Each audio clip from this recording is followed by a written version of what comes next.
Aloha, it's Dave Lawrence. How you doing? I hope you're doing well. A big mahalo for tuning in. Today I'm helping to get the word out on a benefit concert that's coming up on Saturday, June 4th at the Max Castle Theater. Even if you're not on the Valley Isle, I encourage you to consider this event flying over as Lokalani Ohana is celebrated. They work with adults who suffer from developmental disabilities. They provide nurturing therapy, housing. We'll hear more about their truly noble mission in the community and how they're connected to my guest who is joining me on the line. He's performing at this benefit, Make a Difference, Transform a Life, a benefit for the Lokalani Ohana. He's lived on Maui for decades now. He digs in to support the community and brings to Hawaii his rich heritage of acting, musicianship, writing, and humble charm, not to mention his proud service to our country in the United States Army. It's a pleasure to welcome great American treasure and Hana boy, Kris Kristofferson. Aloha, my brother. Aloha, Dave. That's a pretty fancy introduction there. Well, I didn't want to come to the party and not be prepared for you, my friend. Well, I appreciate the words. You're welcome. My pleasure. And I appreciate the time, Kris, for you being willing to do this. Now, great recent interview in the Maui News, if I can give a fellow news organization a plug, and it included some details of you getting here full-time in 1990, and just as we establish your connection to the community, when did you first come to Hawaii? I know you had come as a youth and done some stuff. Give us sort of a personal rundown. I was kind of connected to Hawaii because my father used to fly through here on Pan American, and he got me a job back when I was 16 or 17 out on Wake Island working with Hawaiian dredging construction. And I felt like I really learned something working as a laborer. I was the only Holly guy out there. And learned some of the values that I really came to respect of the Hawaiian people. Anyway, came back here in Maui for a family reunion back in the beginning of the 70s, and I ended up buying a place here and building a house, and I love it, and raised 5 kids out here. So it just kind of grew from there? Yeah, and my kids got the benefit of growing up here. Wow. Going to school here. Still got one. He's got one more year here. So he's going into his senior year out there in Hana? Yeah. I felt a connection to Hawaii since Wake Island, really, because all the people from Hawaiian dredging were a great education for me, and their way of thinking, the values that they had. Right, I get it. The personal traits, the values that came with these cats, you coming from a completely different ethnic background. I'm with you totally. I grew up in the Philly area, so I can kind of... Yeah, you know what I mean. Yeah, totally, brother. I'm 100%. I get along with the people here. And they're terrific for me because the kids just call me uncle, and if people come over looking for me, they never heard of me. You got your own security system. Yeah. I learned that it was in fact a person that grew up with your daughters in school that inspired the concert, which you're going to be doing. Yeah, she was my daughter Kelly's classmate. And has autism, and her mom was the one that brought this concert benefit to my attention. It's a good cause. There is a need for housing and therapy for people with these developmental disabilities, and I was glad to be able to help. That's one of the nice things about my job is that I'm able to support things that I feel like supporting by going out and earning them some money. It's a beautiful thing that you do, and I know it's not even close to the first time that you've lent your support on the island there and here in our community, and we applaud you for it because what you're saying there, you're able to harness your celebrity power and then totally do a good thing with it. You're doing 100% of the funds, I understand, at this organization go toward action for those in need. And had you ever come across Lokalani Ohana before, or was it really? It was a new thing to me. Awesome. And but the more I learn about it, the more I'm happy that I'm helping to support it. But what's been lucky for me was once that I got out of the Army and decided I was going to go do what I loved, which was writing songs. Once I did that, things happened that put me in a position where I could take care of things I believed in, do, and bring attention and or money to so many worthy causes. And I never regretted my decision to go off and be the songwriter, and it's just turned out to have provided me such a wonderful life. And it's just worked good as long as I followed my heart and wasn't doing something for the wrong reasons.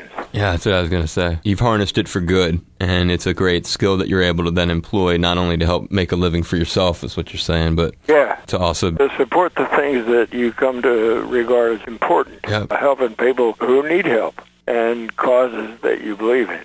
You spoke of your time in the Army and some of the things that maybe happened after that you were able to get into. Are there things that, as you look back from your unique education at Oxford or maybe your time in the Army, that you can point to that were crucial in your life as how you turned out as a person with the character that you've got? I think one of the most important learning periods for me when I was growing up was that summer I spent out on Wake Island, living with the people from Hawaiian dredging, and those values. It sort of turned my life around.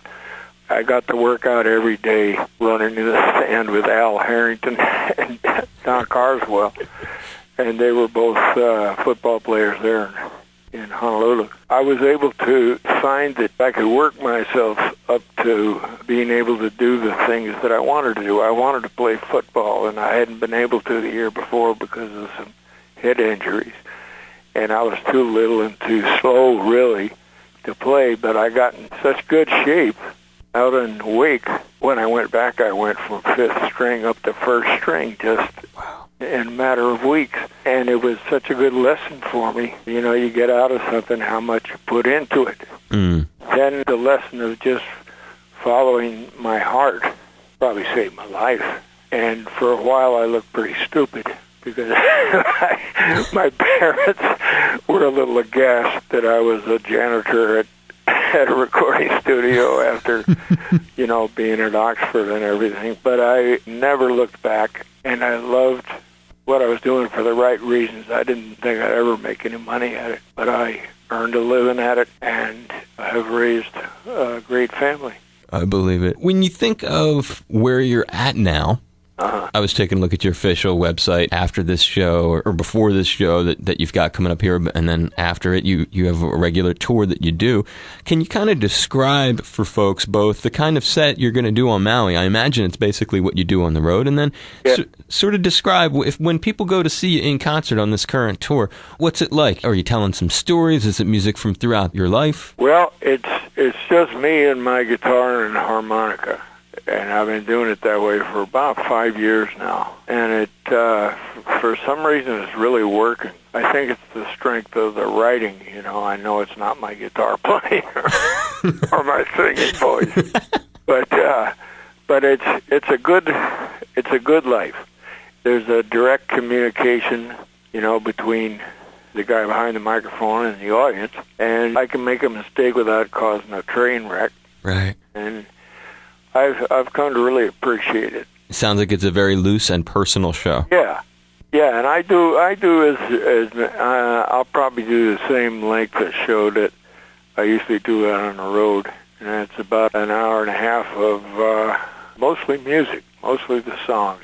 Me and Bobby McGee is in there, yeah. Oh yeah, I would never leave out. Who's your favorite person who's covered that? Got to be Janis. Yeah, man. But Jerry Lee got a great one, Jerry Lee Lewis. And there's been so many good records of it. Grateful Dead, too, my brother. Yeah. Gotta get my boys in there. Oh, yeah. Yeah, the Dead was part of my friends when I was hanging around with Janis and up there in the Bay Area. That's good stuff. Well, that has to be in the set. How about Closer to the Bone? Is there what will be featured in the way of music from that? I can't tell you right now. Okay. But I'm sure there's something in there that I'll be doing. Is there a follow-up you're going to do? Album? Yeah, do you have other stuff you're thinking about right now? Yeah, I'm supposed to go in with Don Was, who's been my favorite producer for many years. And also going to do some stuff with Willie Nelson. and Merle Haggard. Wow, that's cool. Yeah, I'm looking forward to it. I'm a little nervous again, but I've been playing out on the road with Merle lately. Yeah, I saw that. And it's really been, when I look over there and see who I'm working with, it's just like, I mean, Merle Haggard's like Hank Williams, you know. Sure. He's a monster. Yeah. There's no question. Guy is a monster. Do you hang with Willie there on Maui? Yeah. Not every day, because we're on the other side of the island. He never comes over here. But I see him. I just missed him the other day when I came back. I just got to connect with him. He came over for that Kokua for Japan benefit. I did an interview with him. It was really fun. Yeah, Willie is there's nobody like him. As we wrap it up, the article in Maui News mentioned a bunch of film projects that are on your plate. Where can we look for you next? I think there's one that just coming out called Bloodworth. It's a good film. I just saw it. I'll be looking for that, Bloodworth, and I hope this has been okay. Maybe someday you'll let me come interview you in Hana, my brother. Perfect. Well, that's terrific. I do appreciate it, Kris. It was a lot of fun, brother. Well, I'll see you sometime. I give you a big hug. I give you a high five. You're a gentleman, and from me to you, thank you for supporting Lokalani Ohana. I think it's great, man. There's people. Thank you for supporting it. Hey, I mean, I just think about if I was in that shoes, how grateful I'd be to have somebody like you going to bat for me. So glad to be on your team, brother. There you go. Be safe, brother Kris. Stay in touch. Thank you, man. You too. Aloha, bro. Aloha.